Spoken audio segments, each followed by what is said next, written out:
It's only my life that I'm fighting for. People who don't follow the guidelines are playing Russian roulette with the gift of life. It's really a ridiculous answer to a man's life. What do I have to hide? I have nothing to hide.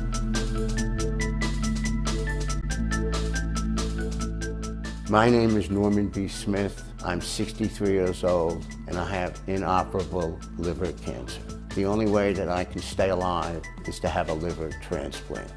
Smith seemed to be making progress in his cancer recovery. He was being treated by some of the best doctors in the world at Cedars-Sinai Hospital in Los Angeles. He was on a transplant list, and he had completed a successful clinical trial that had his doctors dubbing him a miracle man.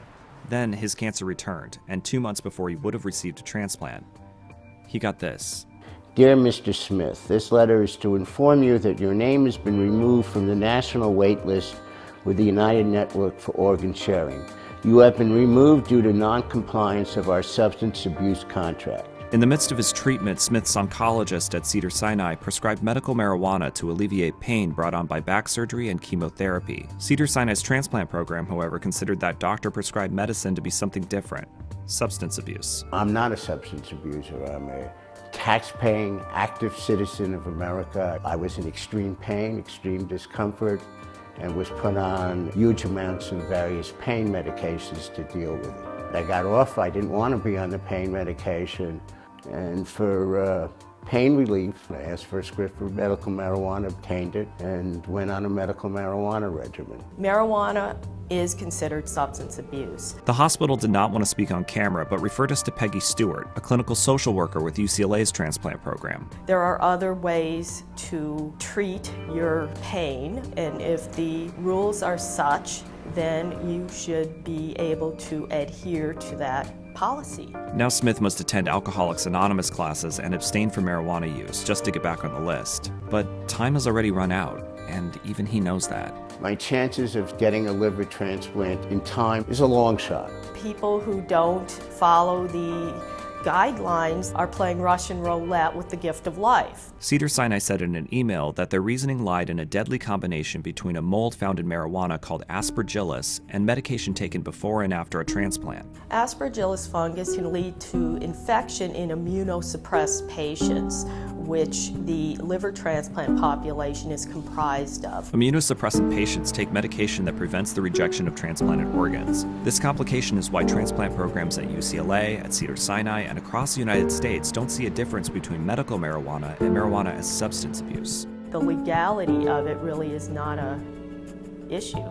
I feel it's frustrated, angry, I believe morally, ethically, medically, scientifically, they're wrong. Unfortunately, the story of Norman Smith is not an uncommon one to us Americans for safe access. Stephanie Shear works to improve medical and legal barriers to medical cannabis. The truth is that Norman lives in Los Angeles, and there are laboratories that he can take his medicine to and make sure that it doesn't have contaminants. Actually, Smith didn't need to take his medicine anywhere. The dispensary he used near his house had its marijuana tested for aspergillus and other fungi at SC Laboratories, a facility that tests marijuana in full compliance with FDA and EPA agricultural guidelines. It's safer than the spinach and lettuce that you eat. Additionally, the lab abides by the United Nations Office on Drugs and Crime Manual. It's really a ridiculous answer to a man's life.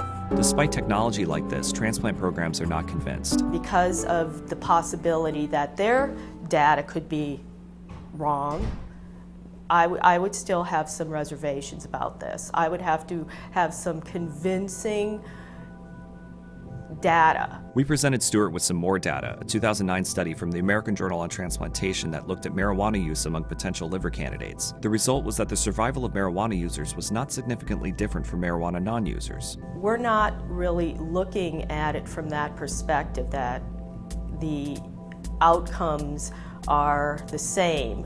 If you potentially expose the new organ to any risk factor, that's a problem. Shear says the real problem is patients left in limbo. Norman is now in a very large community of our patients that can't find a place in the system. She says that's because the world is still changing. The reality is that we live in a society that is just starting to open its mind to seeing cannabis used as a medicine. Cedars-Sinai's spokesperson said in an email that we do not make a moral or ethical judgment about marijuana use. Our concern is for the health and safety of our patients. As an advocate, I'm really tired of people telling me that this isn't about morality. Pull behind the curtain, and there isn't anything there except for their opinions about the morality of using this medicine. They're looking out for themselves, right?